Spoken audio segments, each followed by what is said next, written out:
Hello, hello, hello, hello, hello. How's it going, people? Welcome to the stream. Welcome, welcome, welcome, welcome. The Judgment Week is here. The Judgment Week has begun. It is May 5th as of now. And this week, in 2 days, in 2 damn days, we are facing PSG. So PSG Showdown is upon us. Obviously, tomorrow we're gonna dive into this a bit more, but today we're gonna obviously touch upon it, and of course some transfer news, some bits and bobs here or there. Jamie Gittens as well on the cards. We have spoken about him previously, but there are some more news on him, and it looks like Arsenal are quite seriously considering the potential signing of Jamie Gittens. Saliba, one of the hot topics of the century for Arsenal, what it feels like. Saliba and Real Madrid. And that is very, very scary hours where we're going to try to dive a bit deeper into that. We're going to try and dissect this and some other news about some injury reports and all this stuff. We're definitely going to talk all about that. So, smash the like button if you haven't already. Caress it, destroy it, hammer it, all that good stuff. Subscribe if you're new around here if you haven't already. Road to 500 is all upon us. We are nearly there. Just nearly there. Almost. And of course, leave your thoughts down in the live chat below so we can tackle them, we can discuss them, and we can share opinions around. So, big up, coach.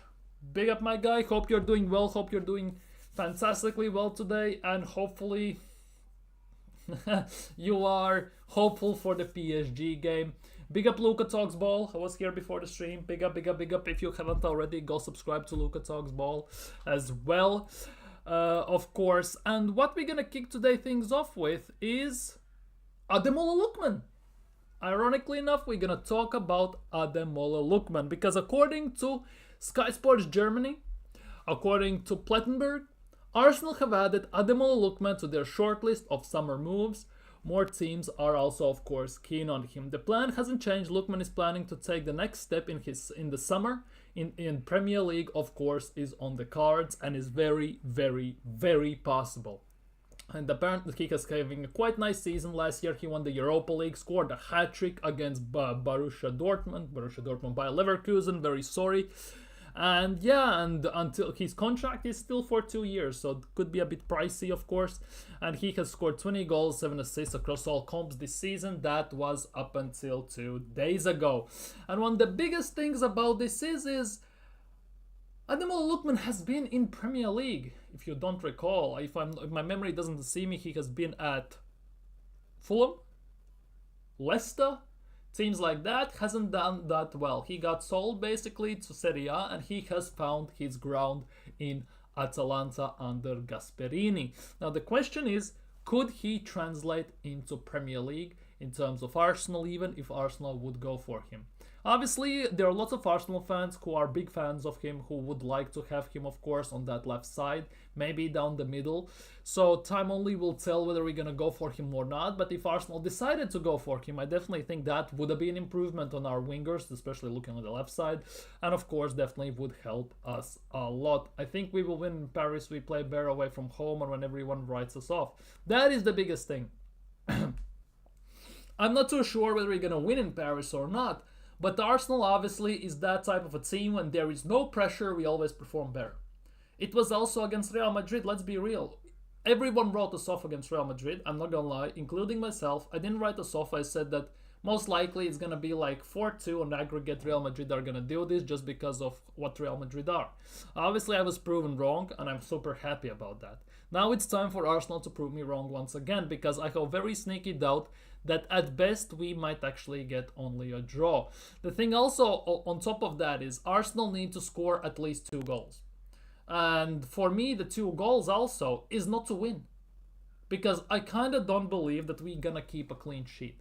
Based on the game we saw at Emirates, based on what team at PSG are, and based also on the fact that they rested their whole 11 during the weekend, I think we're gonna concede. And then Arsenal need to score 3 to win.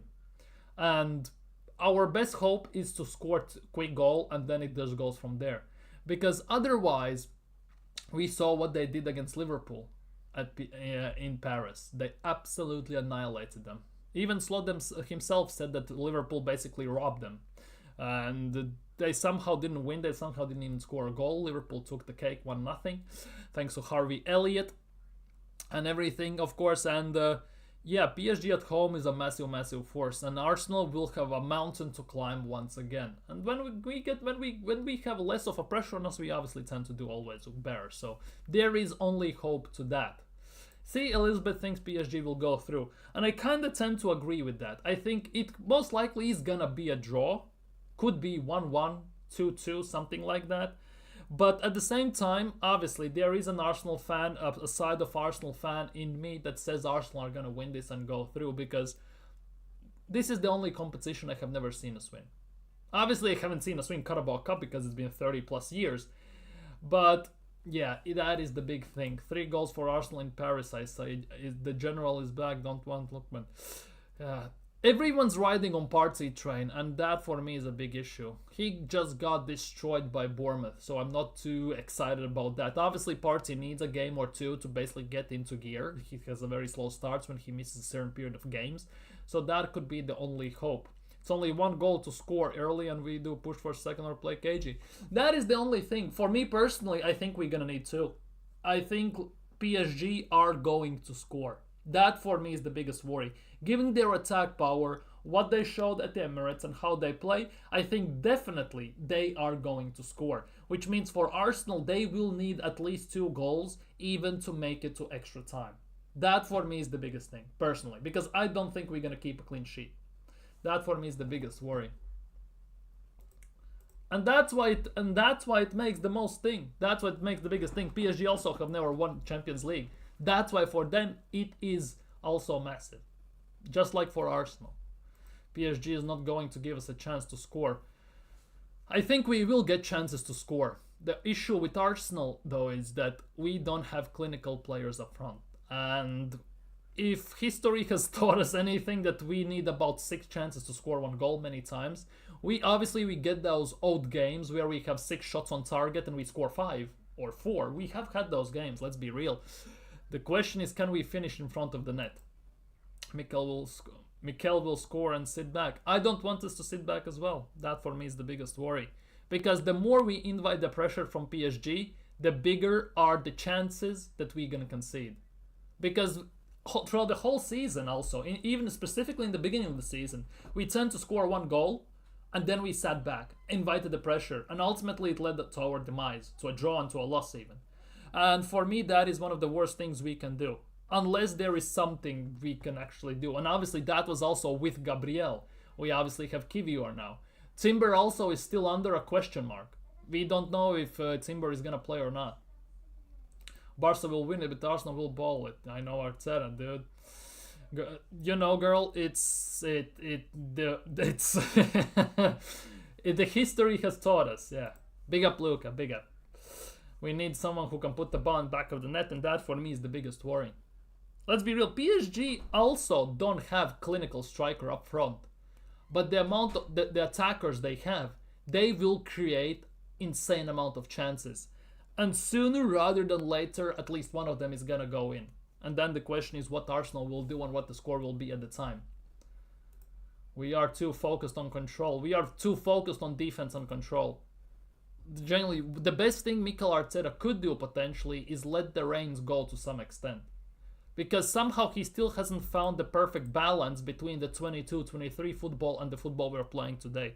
We either play one end of the spectrum or the other. We haven't combined and found the perfect balance. And that still pisses me off to this day. Obviously, one of the worst news Arsenal fan can say. Jurrien Timber missed the Bournemouth game due to minor knock that he suffered against PSG during last week's game. It's been thought that it's not a serious issue. However, he still is not confirmed for the game and he's still going to be assessed. That is the biggest issue for me. He still is going to be assessed. Obviously, there are reports saying that Timber is expected to be fit, that he is going to be playing tomorrow. Not tomorrow, on Wednesday, right? But, as it says right here, this is from Hand of Arsenal and all this stuff tends to get quite a bit of stuff right as well. Jurrien Timber and Jorginho are gonna be assessed tomorrow. ahead of PSG clash. The final decision will also be made tomorrow, but there is optimism within the club. It could be another painkiller situation. Timber could be playing, but could be not. That is the biggest thing. We still don't know. We're gonna find out most likely tomorrow. And speaking of Jorginho, Fabrizio Romano tweeted this just before basically I set up the live stream. Jorginho is set to join Flamenco on free transfer. Here we go. Plan confirmed since January and deal set to be sealed with the midfielder who is leaving Arsenal in June. 3-year deal until 2028. Flamenco verbally have agreed, and reports and Jorginho also has said yes. And the biggest thing is the fact that they basically wanted to do this thing before the Club World Cup began, because obviously Flamenco are in the Club World Cup and they wanted Jorginho before the Club World Cup kicked off. So it looks like he is not. Apparently he is gonna play for them. It looks like Berta is doing already. Berta is clearing the house by the looks of things. Andrea Berta has started to clear stuff out. In other news, according to PSG sources, Ousmane Dembele participated in today's collective training session with PSG, and it looks like that Ousmane Dembele is going to be available for to play Arsenal during the Wednesday game, and obviously that is another extra dagger, an extra nail into Arsenal's coffin if we look at it that way. But here we go. Jamie Bino Gittens. This is what we're gonna talk about first. Did you see Golbich in Soldan Potts? Now he disrespected Wenger. Yeah. Yep. I saw that. I was on that stream as well when he called him out and everything. So it is what it is. Dan actually presented with him facts and how hypocritical Goldbridge is in that regard. That he wanted them out. That he said he wants to sack Ten Hag, I think, who spent 400 million. Second place was not enough, and trophies and everything. Same went for Solskjaer, finishing second and still wanted him gone, and all this stuff. So he's an utter and total hypocrite. But obviously, putting Arsenal in the title, calling out Arsenal people and Arsenal in general, always gets you clicks. That's what it is. That's what it is. True, like they're prepping Lewandowski for the final with Yamal and Rafinha. But Barcelona will be insane. Barcelona will be safe. Timber is out. Big up Boyton. Timber is out. PSG game is done. Well, he is not out fully, but there are talks. Party will release Rice to win the ball higher up in the pitch and free Saka. We can only keep dreaming. Considering how many draws we've had, I can't actually fathom why people thought we are gonna win these last few league games. And that is the biggest thing. That is the biggest thing. Especially given the fact that we played pretty much our full 11 2 days ago and we still lost. That's how nuts it is. And now the same 11 with Partey in the midfield, Merino up top, and all this stuff is and maybe potentially Timber as a right back, is going to play against PSG. Like, that is a big worry. Obviously, away record, we are doing much better than at home, what it feels like. Away in Champions League, we do better, but yeah, it is what it is, I guess.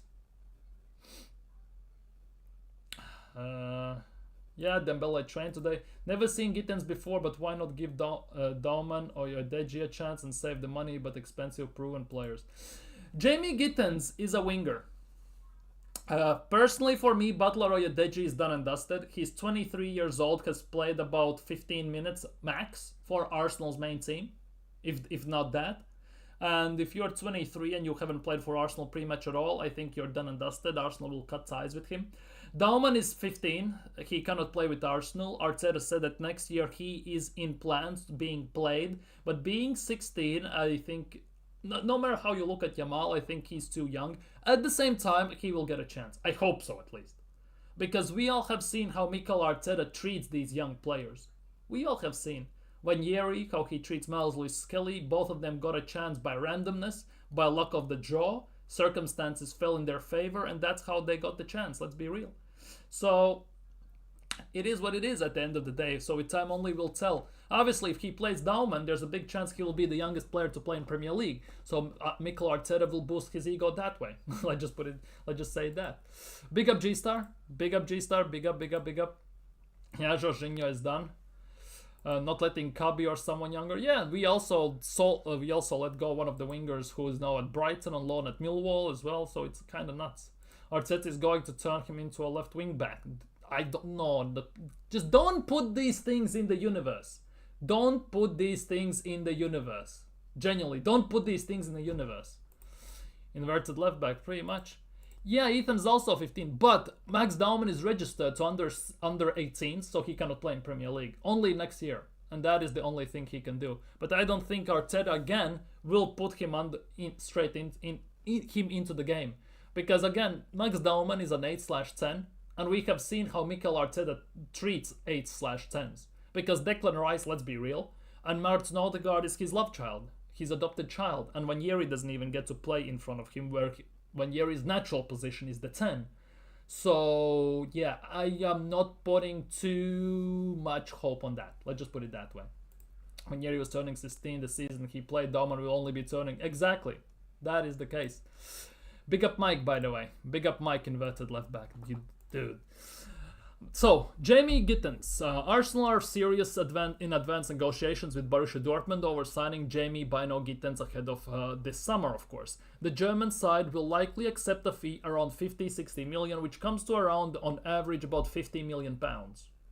Which overall seems not that bad, given how much money we have spent on all the draws. However, Jamie Gittens, I'm not going to look at stats, but if I look at the most valuable wingers in the world, right? Obviously, Vinicius is number one. Then there's Luis Diaz, right, at Liverpool. Kvaratskhelia, who I wanted at Arsenal, but PSG got him. Then there's Rafinha, and there's no chance Barcelona is going to sell him, let's be real. Then we have Rafa Leao. Maybe Arsenal can get him for about 19 million, but who knows. Then there is Nico Williams, who I don't want to see near Arsenal whatsoever.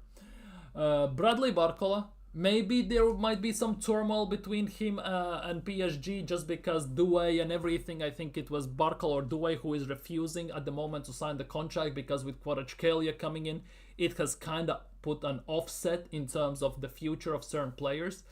Then there's Gakpo, Liverpool, he's not leaving. Gordon, he's not leaving Newcastle. Doué, of course. And then there's Gabriel Martinelli. So there is not a winger Arsenal are going after in terms of at least value per se that are higher value than we Arsenal have. Because next one is Martinelli, and then there comes Jeremy Doku. Don't want him. Alex Baena, obviously, I would love him, but he's more of a 10. Play him in the 10 would be fantastic. Let's be real. Obviously, Jamie Gittens is just below Martinelli as well, 5 million less. So Jamie Gittens actually could be the case. He is 20 years old only. This season, he has, in 30 games, 8 goals, 4 assists. Let's be real, it's not great. That's like Martinelli's stats. He can play left wing and right wing. He has played he plays every single game. In 46 games, he has 17 contributions. So every third game, he gets a goal or an assist. Which, let's be real, is not that great. Obviously, he's from Man City Academy. Well, technically from Reading, Chelsea, and then City. But yeah, I'm not so sure about Jamie Gittens at the moment. I'm genuinely not so sure and not fully convinced. And why is my screen so meshed up? What the hell is happening here? Let's do it this way. I'm not so sure about him. Genuinely not so sure. Rice mentoring Dauman will be good captain. Maybe. Gittens is 20, yeah, Jamie Gittens is 20.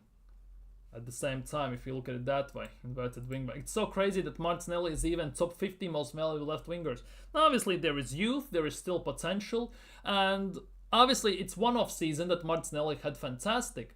But it has shown how Martinelli actually good can be if he can avoid injuries, if he is being played in proper system, because as much as Arteta likes to brag about the systems and all this crap, playing in attacking formation where he can utilize his space to maximum extent, run at players with the ball and have defenders track on their back foot, right? He is very dangerous. And if he has confidence, he can finish. So there obviously is player in Martinelli, but the way we are playing, it genuinely kills any momentum Martinelli can pick up, unfortunately. And obviously there's a possibility Arteta could play him as a 9, but he's not going to do it. Obviously he was doing actually pretty decent under Emery as a 9. He has played for Brazil as a 9, but it doesn't look like Mikel Arteta wants him as a 9 whatsoever. And that again is a travesty and sackable offense on Mikel Arteta. Because that is something we haven't seen whatsoever. Unfortunately. We have seen a bit, but we haven't seen to extended period of time, for example, few months. We haven't seen it. And that is the big thing, especially with Arsenal's striker issues. It's kind of a travesty. Big up Jimmy. Big up Ojo. Where's Martin Oshon? Kabi and then never play. The big possibility of that. Sagoy Jr. left for the same reasons, didn't he?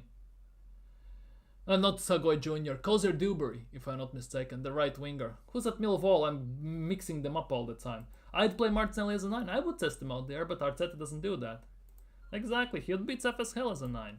I'm past the point of hoping Arteta plays this or that youngster from Hale End. He doesn't want to that much. Yeah, ultimately at the end of the day, it is like that. It genuinely is like that at the end of the day. It doesn't look like he wants any graduates. And the worst part is, the best graduates we kind of have currently are positions where Arteta's favorites play. Because technically Vanieri is a 10, so he has Odegaard there. He can play right wing because Arteta forces him there to play. He has Saka there. So again, another undroppable, as I call them. Then you look at number 8s, right? You could play Skelly there because he is an 8 by default, right? He has Rice there. Only reason why he plays as a left back because Arteta wants to invert and circumstances fell up in such way that every single left back he wanted to play was injured, and the ones he doesn't rate, he doesn't want to play. AKA Tierney, the dumbass.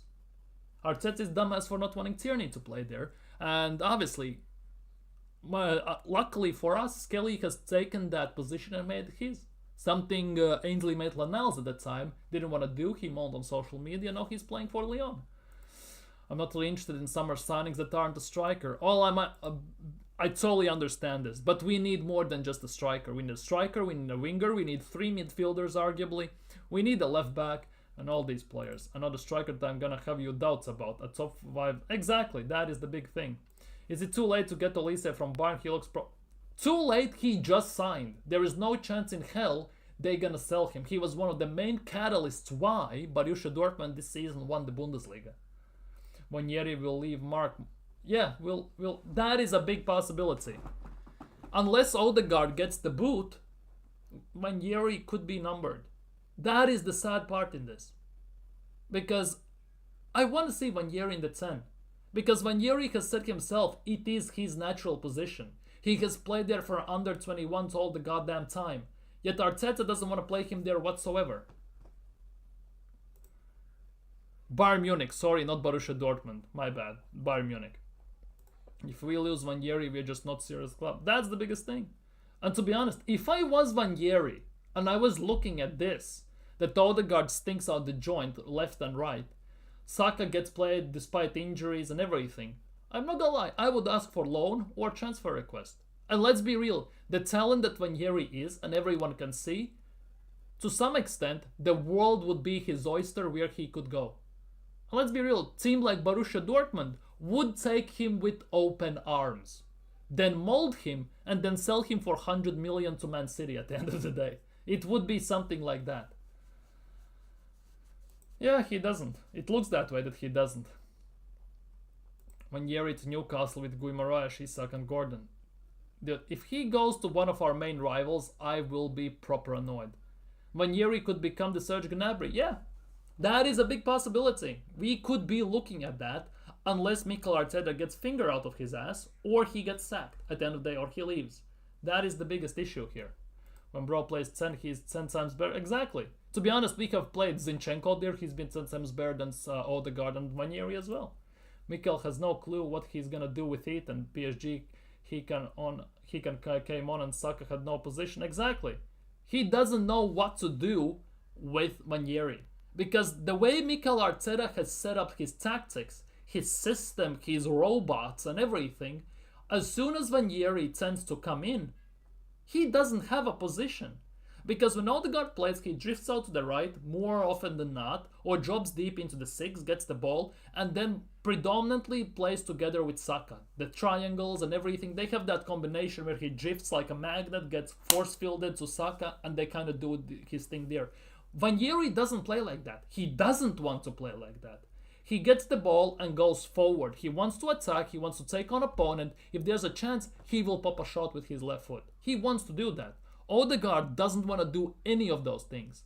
And that's why at sometimes either Saka or Ranieri, when they play together, one of them looks lost. And that is a big issue for me. Because Arteta doesn't know how to manage these situations. Hell no, not another one of these. Exactly, that is the biggest thing. We could be looking at that. The armband ruined Odegaard. He's still a good player that has been mismanaged. Could have been our Juan Mata. Dude, Odegaard cannot lace Juan Mata's boots currently. Not currently, for the last 2 years. It's quite interesting that the only time when our players, attackers specifically, have actually been good was time when we were playing attacking football. Is it a coincidence? Martinelli was off the charts. Odegaard had insane amounts of goals and assists. Let's be real, for a 10. Saka was on fire. Jesus was even good before the injury. And Trossard was balling out. Is it a coincidence that when we actually attack, play expansive attacking football, our attackers actually look good? Since he got the PTSD from balling the 8-point lead, he has switched it to control, possession, defense, park the bus and all this stuff. And our whole attack basically has disappeared pretty much. Basically our attack at this stage relies of random moments of brilliance from Saka or Martinelli or Merino at this stage, or Havertz to some extent at most of the games, just to get us over the line. Berta needs to sack Arteta right now. Exactly. Because he is the sporting director. He doesn't only do signings and sellings. He also is responsible for the manager. He obviously is gonna have a resume he will hand in to Kroenkes and the board and say, Arteta did this. I don't agree with this. Conclusion, in my opinion, he should be gone. Something like that. How can we need to buy a left wing when Saka hasn't played there yet? What? Saka is never gonna play left wing, at least under Mikel Arteta. We all know Arteta wants right-footed winger on the left, left-footed winger on the right. He never swaps the wings around whatsoever. Saka plays right wing, not left wing. Odegaard could never do it like Juan Mata. Exactly. Odegaard can't even lace Ranieri's boots. To some extent, let's be real. Going forward and having shots, definitely. Cannot disagree with that, let's be real. It's because he's the captain, Odegaard feels he has always to pass the ball to the next guy trying. How about screw that? You're a captain, lead by example. You have a chance to take a shot, you take a shot. You saw what he did against Bournemouth. Saka gave him the ball, Odegaard had 2 chances to shoot, he didn't. He tried to take on defender, then he falls to the ground, dives and asks for a foul, looks at the referee, why there's no foul. Referee looks at him and says, get up you pussy ass. Then, by the time Odegaard is doing all his spinneroonies and Kylie Minogues round and all that crap, and tries to take on opponent, Saka already is tracking back. He's almost as a left mid, already tracking back the left winger of Bournemouth already to help defend. Instantly. Saka already knew what's gonna happen. Trossard has 11 goals and 8 assists. Yeah, I'm not saying he's bad, but he's not good enough. He is a bench player. He's an impact player, potentially. But the issue with Trossard is he's not a starter, first of all. Second of all, he's very hot and cold. You never know when you sub Trossard on, you genuinely don't know who you're gonna get. You either gonna get Trossard we got when we just signed him, or we gonna get Trossard who is worse than Odegaard, pretty much. But he's doing that teamwork nonsense. Yeah. Sometimes you need to take the ball and say, I'm the captain, and I'm gonna do this. Nothing more, nothing less. Follow my example. And unfortunately, our captain's example is a laughable example. The way I see Arteta wants left footers on the right and right footers on the left CM, LV, but no doubt preferred they all be right footed and to reverse from right wing right. It's weird. It's very, very weird. Obviously, to some extent, left-footed left back, right-footed right back makes a lot of sense because it's easier to play on the outside and you can kick the ball out. But the one of the times when actually Arteta did brilliantly, it was against Liverpool when he put Tomiyasu on the left back spot when he wasn't injured 2 years ago, and he completely shut Salah down because Salah wants to cut in and shoot on his left. So his strong foot for Tomiyasu, his right foot, was on the inside, which didn't allow Salah to cut in. That's how we beat them one time. This is what I'm talking about. When Martinelli needs to play right wing, he does. It's all Mikel. Exactly.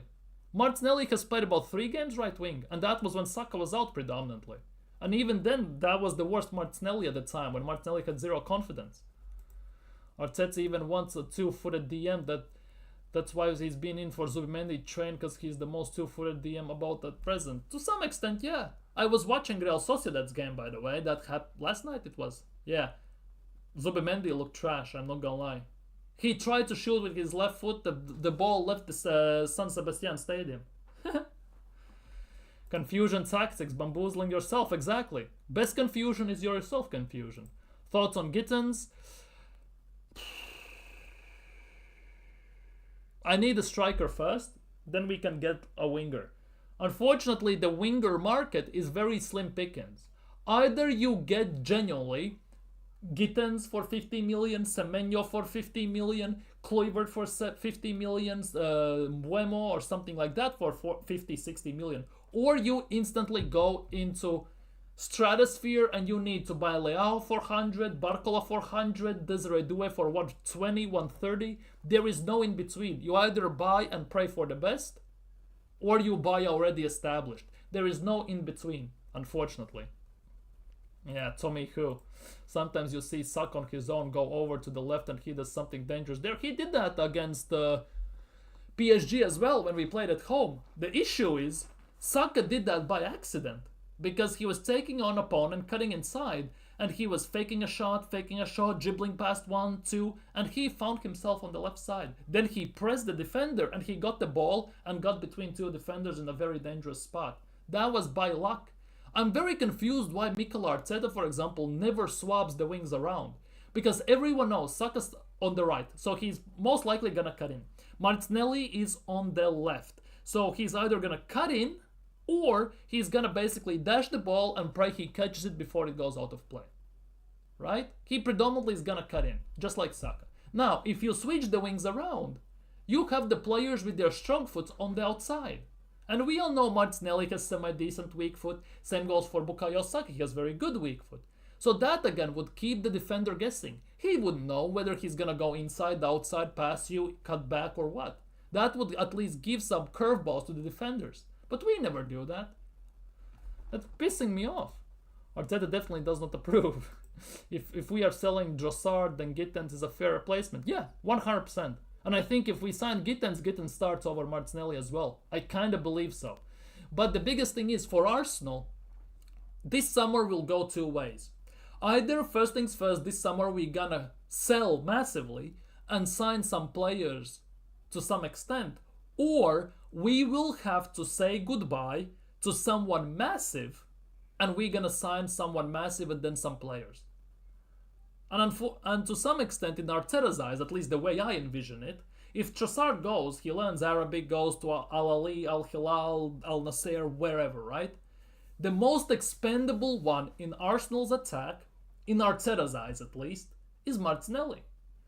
Because Saka he's never gonna get rid of, Havertz is the sword he's gonna die on pretty much. So that only leaves Martinelli. And let's not act like he hasn't tried to replace him already before. He has tried to replace Martinelli before, with Mudryk and all these players. Because you are not buying Mudryk for nearly 100 million to put him on the bench. Martinelli would be about 50, 60 million, plus 180 grand a week off in that regard. That, I think, attack-wise, is the most expendable player we have. And that we are not talking about Saliba potentially leaving or Gabriel Saudi links if they come back again and stuff like that. I genuinely believe of the big names, Martinelli is the most expendable one. If it was up to me, I would sell Odegaard and Havertz instantly, right? But it's not up to me, unfortunately. Doesn't make sense to me, like Ryan Giggs never existed.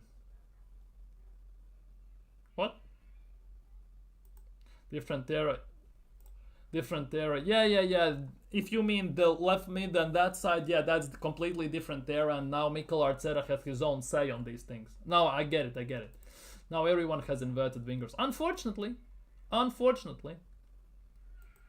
Saka can be left wing and solve our problem on the left wing. Potentially, yeah, and put Ranieri on the right or buy a proper right winger. Is it easier actually to buy a right winger than a left winger in this market? Wait, let's check this, because now I'm kind of curious. I want to see right winger market, because if we're talking about in this regard, is buying a right winger actually more optional than buying a left winger for Arsenal in those terms? Of course, we are not getting Yamin Yamal, okay, Bukayo Saka. Oh, we can get Rodrigo for the left wing spot, by the way. We are still interested in him. Rodrigo could be an option for the left wing to start. If we sell Martinelli, I would happily sign Rodrigo. 100%. I would say Rodrigo for that side, 100%. Or Barcola or someone like that. Ranieri, see? Ranieri hasn't kicked a ball pretty much, yet he is the 8th highest rated value-wise teenager even in the world. He almost never plays, yet he is valued at 55 million. Isn't that telling a lot to some extent? Obviously. How is Salah only 55 million? This is something weird shit going on here. Brian Buemo for right wing. That sounds pretty good. Saka on the left and Buemo on the right. That actually sounds pretty damn good. Akliuche. Here we go. Akliuche on the right, Saka on the left. Sounds also very good. Here is Peppermint's favorite, Takefusa Kubo, as well. Conceição, dude, what I would give for Arsenal to sign Conceição. That guy actually is a baller. He has skill, pace, tech, everything. That actually would be quite fantastic if we look right wing wise. In those terms, at least. We needed to change managers if we want Martinelli to play central. That is the sad part of everything. Unfortunately. But leaves you exposed on transition because our players are out of position. No risk, no reward. Arteta is too much. Yeah, Arteta is coward. The way we play pretty much perfectly reflects Mikel Arteta. The way Odegaard plays, pretty much point per point, is saying how Mikel Arteta sees the game. Always the same pass, always the safe pass, always the safe option. No risk, no nothing. Because if you look at the stats in general in football, right? There are these stats where if you hold the ball long enough, if you are in opponent's box long enough in terms of touches and all this crap, right? Eventually you're gonna create a chance, eventually you're gonna score. And it feels like Mikel Arteta is playing by those rules. No risks, no nothing. He plays it safe because the stats are saying so. No other team plays that way. Look at the teams. Liverpool doesn't play like that. Barcelona doesn't play like that. PSG doesn't play like that. Yes, those teams maybe sacrifice a bit more defensively, more specifically PSG and Barcelona, yet they create amount of chances like no other, to some extent. They're something like Brazil in 1990s, early 2000s. You score how many you can, we gonna score how many we want at the end of the day. That's how it feels like. So long as Saka, Saliba, Gabriel, Timber, Skelly, Ranieri, Rice are on the no for sale list, I'm alright with whatever has. Yeah, that is the big thing. But unfortunately, with Saliba, there is this. Saliba has been in talks with Real Madrid, and it's the only club he would be willing to leave Arsenal for. Understandable. However, here is the worst part of everything. The defender does not intend to leave Gunners though, but the club have to prove it's possible to win trophies. And that is a big worry, because we haven't seen a trophy in 5 years. That is a big thing. And personally as well, about Saliba, I don't think Saliba leaves this summer unless something major happens, right?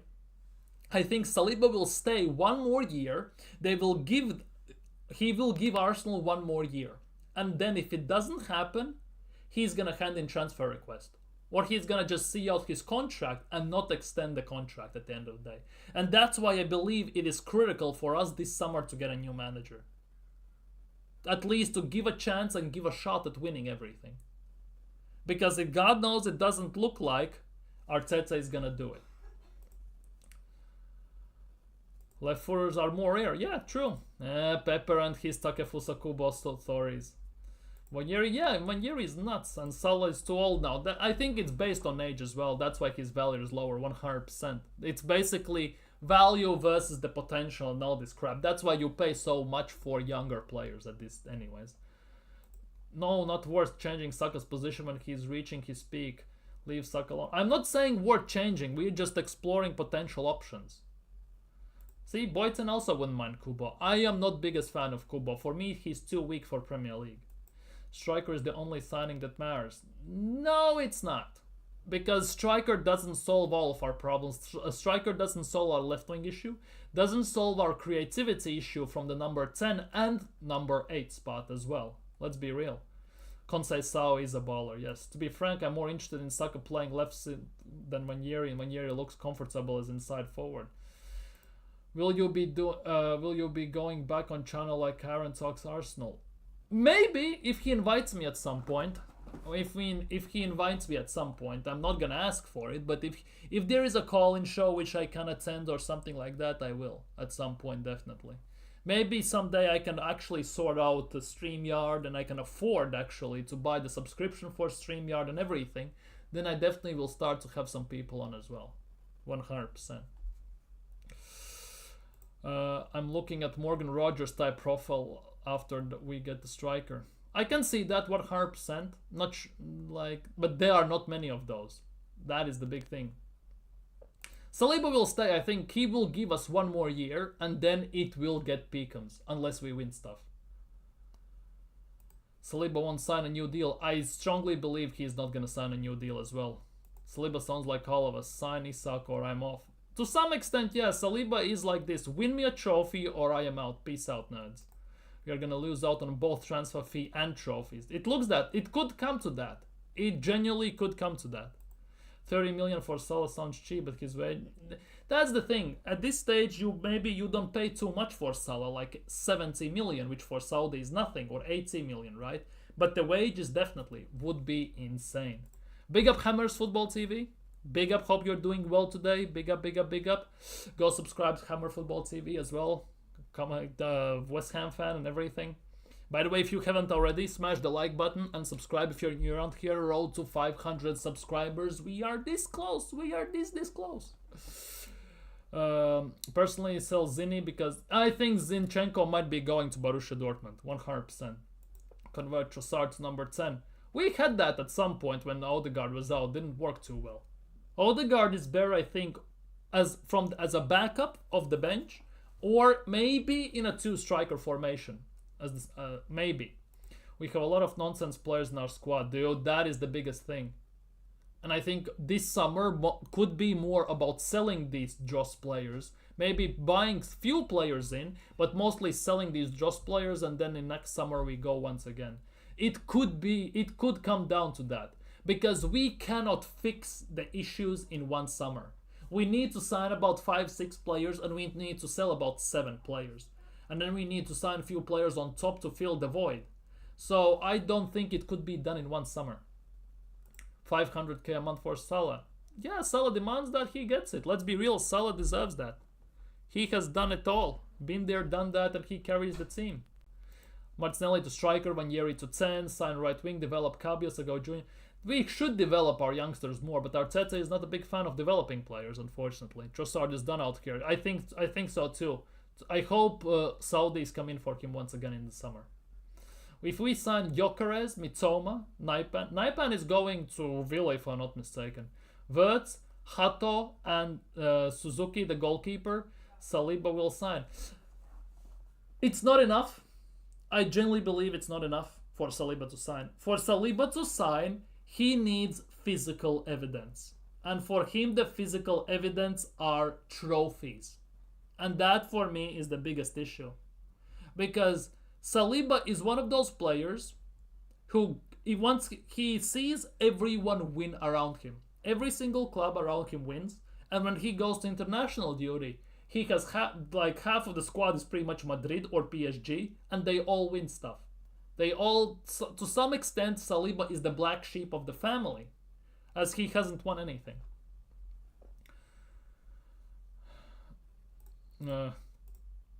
Marlon, you should see what Saudis play to Ronaldo, to Benzema, and to players like that. You genuinely would fall off your chair. I have checked this. It's actually insane. Jamie Vardy leaving Leicester 2-year bench deal. I'd go for it. Zion Suzuki, goalkeeper from Bologna. I don't want to deal with Bologna anymore. We have signed 2 Bologna players. They both have been injury prone in Calafiori and Injuriasu. Who the fuck is that guy? And I don't want to deal with that anymore. £1 deal for Vardy revenge. It needs to be a crazy window like those 6 players coming. Exactly. We basically need a Nottingham Forest level window. Remember the window 2 years ago, I think it was, where they signed about 20 players and they sold about 15? That, not to the same extent, but we need something like that. Sign about 6, 7, sell about 4, 5 at least, and then add some other players here or there. That is the biggest worry. I'm serious, how Vardy on the bench as a role model for the last 15 minutes when you need a goal. Potentially. Arteta is not Shorty's academy. No, he's not. Definitely. Arteta is not. And Saliba's situation at the moment, it's basically the beginning stages of what happened with Trent. They tested the waters, they didn't buy Trent, took 2 years, but they got Trent for free. And if Arsenal don't win trophies, the same thing will happen. Imagine the scenes if we lose Saliba for free to Real Madrid. Imagine the scenes. That could hurt us deeply and massively. Yeah, normally quantity over quality never works. At the same time, for Arsenal, currently, we need to sell about 6, 7 players, and we need to sign about 6, 7 players at least. Unfortunately. For Nottingham Forest, it took a few years, with the proper manager it worked. That's a completely different story. I'm not saying quantity over quality. I'm saying what we need to get rid of and what we need to sign. And unfortunately, club is in such a state where we need to do it. Because we have mid-table championship level players on Champions League salaries, and it's ruining us. Long term. They keep the bench warm. That's Arteta, no academy grads. Exactly. Maybe carry a war ball or something. We're the only club not playing under 23 players less minutes. Yeah, we are the worst one. I can't be doing the stupidness of every transfer window. We gotta keep a new backup goalkeeper. Dude, we have signed 10 goalkeepers under Mikel Arteta. I'm sick and tired of signing new goalkeepers every summer. Let's say we lose Saliba. Who you guys bring in to replace him? See? Bastoni would be, but from what I hear, Bastoni doesn't want to leave. Bastoni whatsoever doesn't want to leave Inter Milan in Italy. Kim Min-jae, I don't want to see him near Arsenal.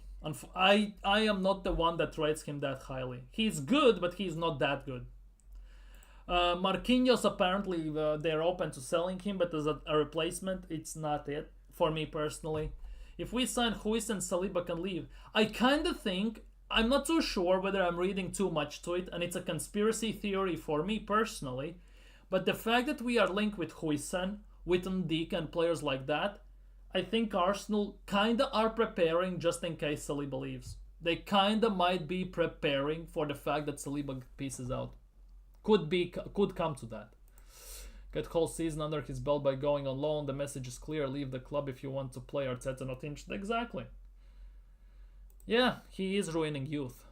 He is ruining youth. Because the best youth players, arguably, the best players Arsenal have currently, that basically, no, the players that carried Arteta in the first 2-3 seasons, specifically, when he just came to Arsenal, were the youth players that Emery brought to Arsenal. Martinelli, Emil Smith-Rowe, Bukayo Saka. Those 3 carried Mikel Arteta. Says a lot, doesn't it? If we sell Saliba, I would recommend moving Timber to center back and signing another right back. Maybe. Big up Hendon. Hope you're doing well today, my guy. Or if we sign Diomande, but him and Magalhaes will have plenty of red cards. Biggest issue with this is The way Gabriel plays, we need similar player to Saliba next to him, potentially. Obviously depends which manager we have, because if it's Arteta, we need similar type of player to Saliba there. If we have different manager who maybe plays three at the back, who maybe plays different style of football per se, and he doesn't persist on control, pass out from the back and hold on possession, then maybe signing Hausen, Diomande, and players like that might not be the worst option. It solely depends who is the manager and how he wants to play. Because if, let's just say, by December this year, Arteta gets sacked because the season has started woefully or something like that, right? And another manager comes in, right? And then he wants to completely change the backline and everything. It could be even worse. Yippee, Jorginho is off to Flamenco. Looks like Berta has started cleaning house. It looks that way. Can it the manager be next? Timber is so good, man. He would make us miss Saliba the least as center back. Potentially, although he hasn't played there for a year, 2 years now. But like fully. Hato for left back, I can see that. Move Skelly in the midfield and put Hato as a left back. Leave Calafiori as a left back as well and move Skelly in the midfield. That actually could work very nicely. Which right-footed center backs do you know of really good in possession and have calm heads? That is the biggest thing. Bastoni, as just was mentioned. Just going through my head through the defenders from all the teams right now. Not many. Genuinely not many. And 2 CBs, and they must be elite defensively. Exactly. I pray we sign Hato.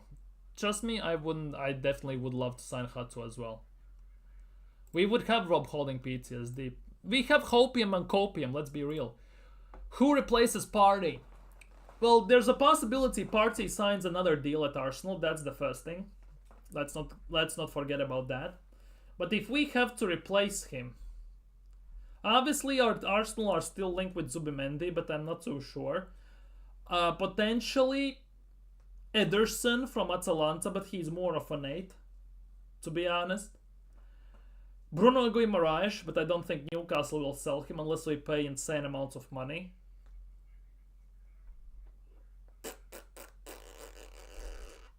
There are not many options, are there, if you think about it? Fabian Ruiz from PSG? Maybe put Skelly in the 8 and Rice in the 6, or Rice in the 8 and Skelly in the 8? In the 6, sorry.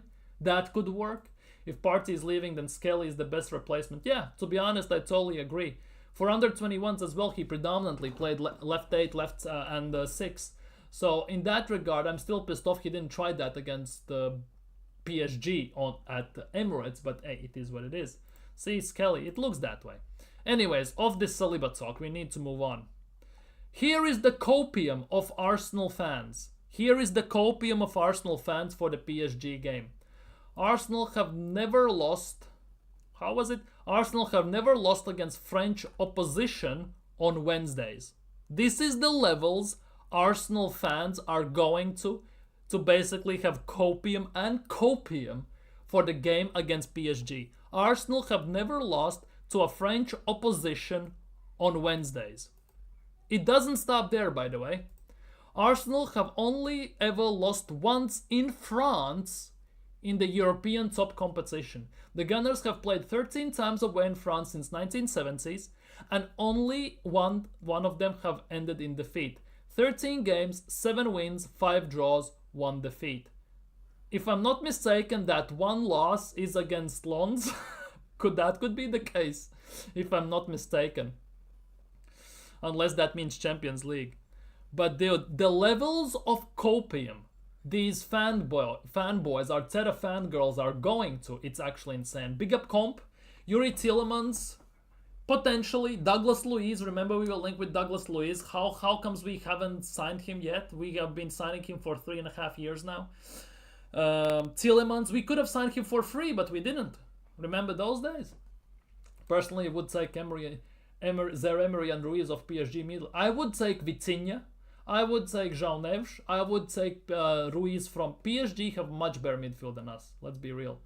Well, there's always first time, eh? Well, hey, there's always. Mikel Arteta is breaking all sorts of records these days. Let's be real. The cope is crazy, dude. It's insane. It's such copium these days on social media. It's not even funny. It's comical. Let's be real. 100 euro on the Arsenal when then, because it's Wednesday in France. Do it. Genuinely do it. See what happens. Although, no, I don't want to encourage gambling. That's wrong from me. Don't do it. Don't do it. Because I'm going to be honest with you. I sometimes put bets on games. Whenever I have put a bet, a combined bet and stuff like that, on Arsenal, we have always lost. They have always screwed me over somehow. So I never ever encourage anyone to bet and gamble in the first place. But second of all, put bets on Arsenal. Because in the last year and a half, there hasn't been a game where I go and say about Arsenal, well, this will be an easy one. 100% we're going to destroy them. There's always, well, there is injury, well, this could happen, Arteta's tactics, the team is on fire and all this stuff. I've never been more hella confident. Only one arguably was PSV away. Only one. Rest of them have been genuinely finger biting, nail biting. The top goobers posted, yeah. Is there hopium? Because I'm fully backing the lads on Wednesday. There is hopium, let's be real. One goal is not unplayable situation. But that hopium percentage is very low. Because we have seen what PSG can do at home against Liverpool, who just won the league. We get a prime example. On top of that, what the PSG rested their whole 11, and PSG at home is absolutely nuts. And not even to calculate in our attacking issues, midfield issues, and injury and all that crap. So there is hope, but it's very small. We can surely get Javi Guerra to replace Barney. Potentially, genuinely Javi Guerra, potentially, but he's not the answer as well, is he though?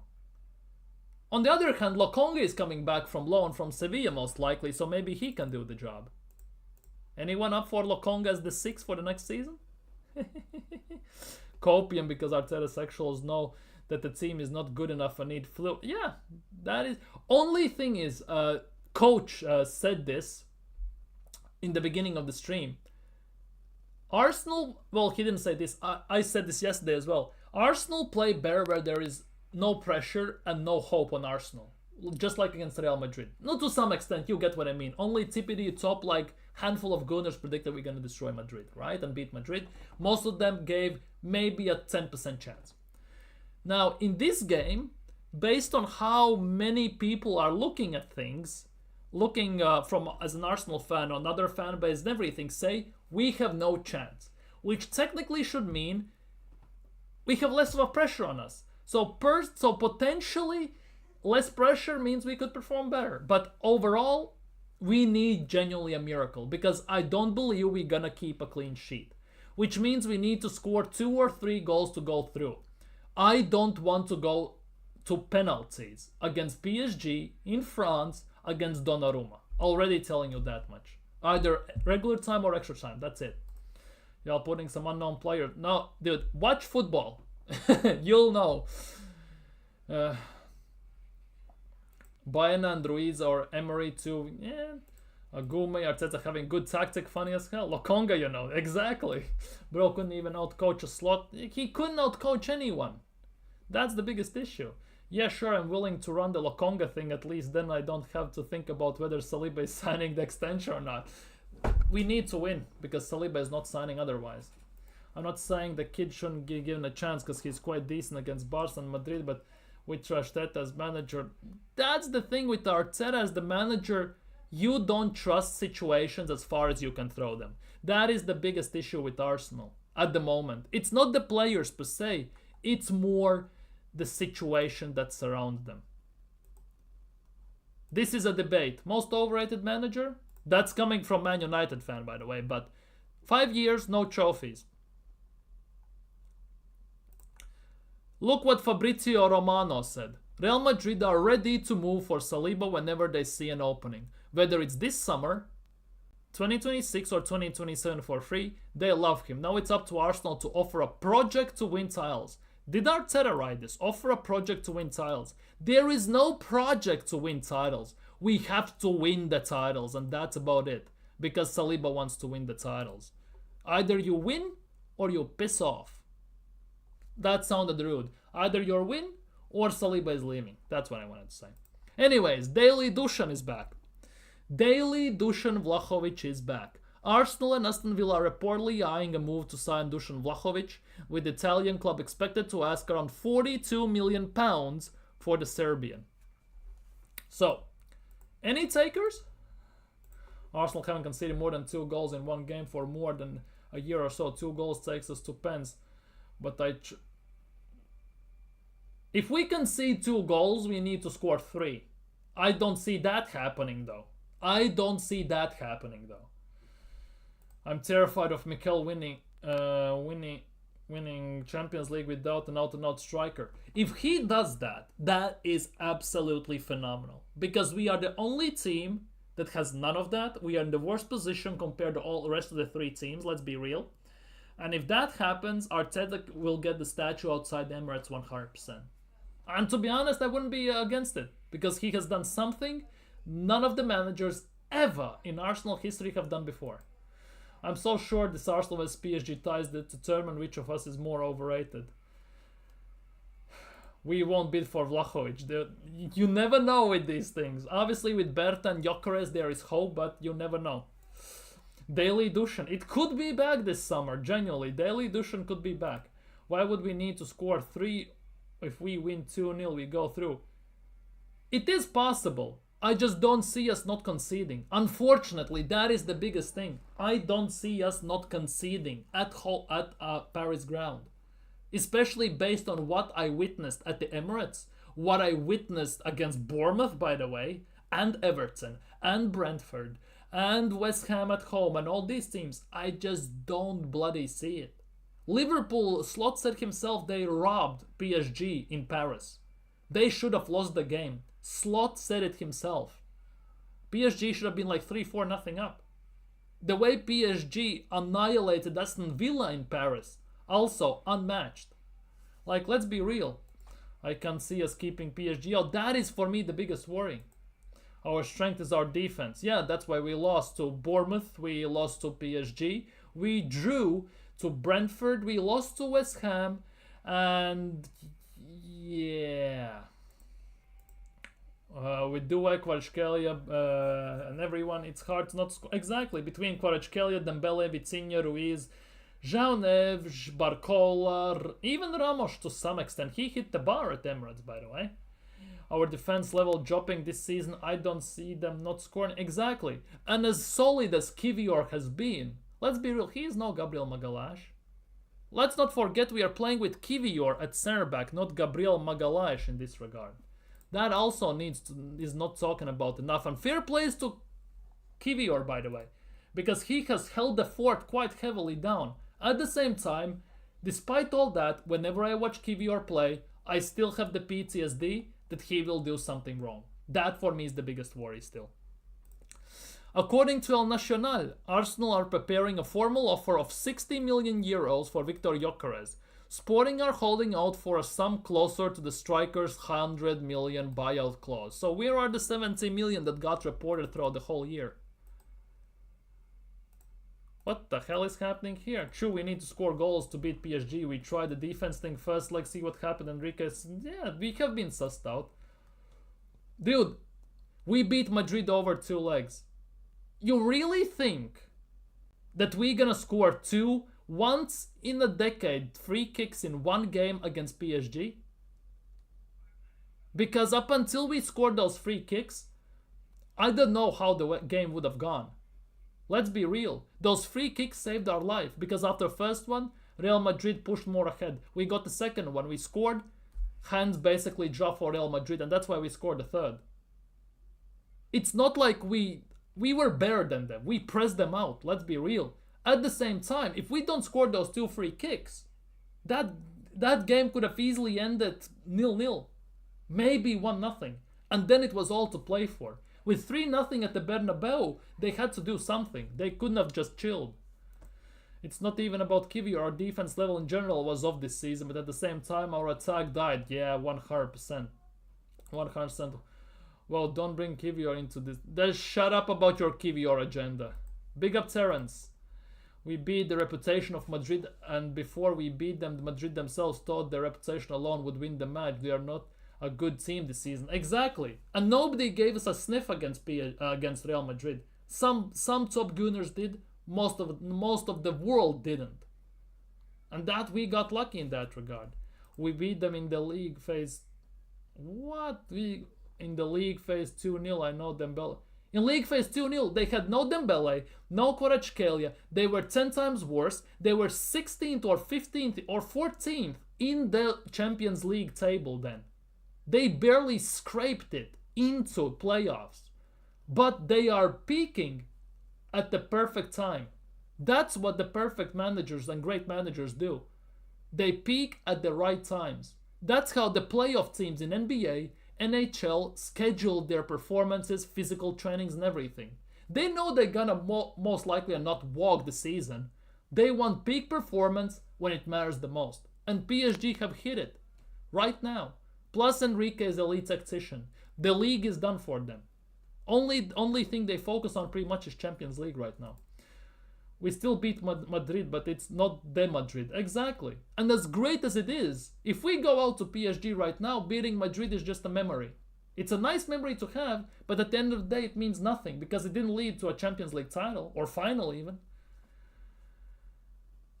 Exactly. We got bullied by PSG at our own home ground. Oh, Partey was not playing. Ooh. Merino wasn't a striker. Ooh. What an excuse. We are not hating Kiwior. Shove it. Shut up. We are not hating Kiwior. We are just saying he's not Gabriel. Just shove it, your Kiwior agendas right now. Nobody's hating on anyone. Marlon saw the post Kiwior and he thought, I'm flaming. Yeah, it's insane. I said the defense level is off this season. He has nothing to do with Kiwior, who's only started getting minutes last month. Exactly, with Gabriel's injury only. But also shows we have it in us to beat them. We got the mentality. Yeah, we have mentality to get bodied at home, right? You are clutching at major straws. You are basically hanging by one thread in an F3 level tornado at the moment. And you hope that that is gonna hold on. That's what you're doing right now.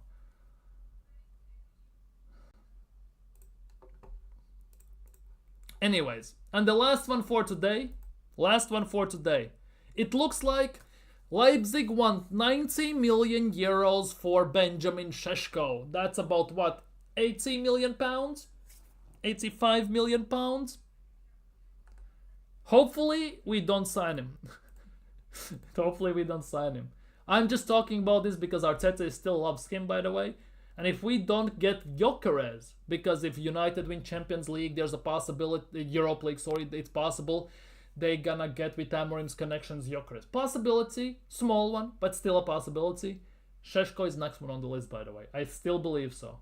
If we beat PSG, then Arteta must be a genius. Exactly. I will give Arteta all the props if we beat PSG and get to the finals.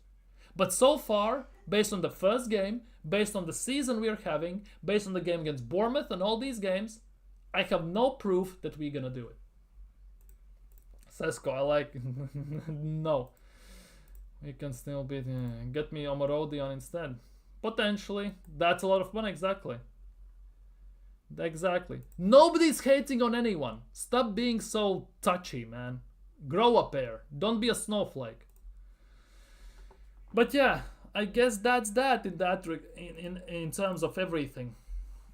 In terms of transfers, Saliba is gonna be a rough one. Saliba during summer will be something to follow, and it will be hell on earth. I'm not gonna lie. That's gonna be a rough one. 100%. But overall, yeah, we are in for a long summer. We might be in for a long last 4 weeks as well, till the end of the season, the May 31st. We might be in for a very long season. We still have to play Liverpool, still have to play Newcastle, and of course we still have to play Southampton away. And that doesn't include, of course, PSG, which we play on Wednesday, and potentially, if we somehow beat PSG, the final. At the moment, it's really, really looking not good. We could finish fourth in the league as well. It's not an imaginary scenario. It's a very realistic one. But City is only 3 points behind us. Newcastle, we have to play against Newcastle. They are only 5 points behind us. They still can catch us. Well, 4 points behind us. Yeah, 4 points behind us. They can still catch us. We still have to play them. We have to go to Anfield, where we haven't won in 13 years, which already spells lots of troubles. And obviously, Southampton is a bogey team no matter what form we are in and they are in. So it's not looking good, is it? Exactly. Not genius, just very, to some extent, yeah, very, very, very lucky. Arteta coached this defense, and it's his defense that dropped the level of the season. Exactly. Arteta is going by the fact that defense wins championships at the end of the day. Unfortunately, we have no attack to back the defense up, and that is the big thing. If City finish ahead of us, summer is it's gonna be long. If Newcastle, City, any of them finish above us, it's gonna be very, very, very long. But yeah, for today, I'm gonna head out. See you all tomorrow. PSG preview, of course. So if you haven't already, smash the like button. Destroy it, caress it. Takes only a second. Helps the algorithm and all that stuff. Subscribe if you're new around here. Road to 500 is going strong. We are this close to reaching 500. And yeah, have a nice day tomorrow. Have a nice evening today. See you all tomorrow for PSG preview, because it's gonna be a rough one. 100%. Maybe there'll be some transfer news. And of course, whilst we are live, there will be also a Barcelona game. So we'll see what's gonna happen, how they're gonna go, who's gonna go through, of course. Big up Hendon. Big up Hendon for dropping by. Big up Terence, Boyton, Coach, Marlon. Oh, there were lots of people I'm losing. Coach, as I said, Boyton, Jimmy. Big up Jimmy. Big up Comp285. Big up Luca, big up everyone. Hope you have a great day today, and hope you have a great day tomorrow. See you all tomorrow. Take care. Big up everyone.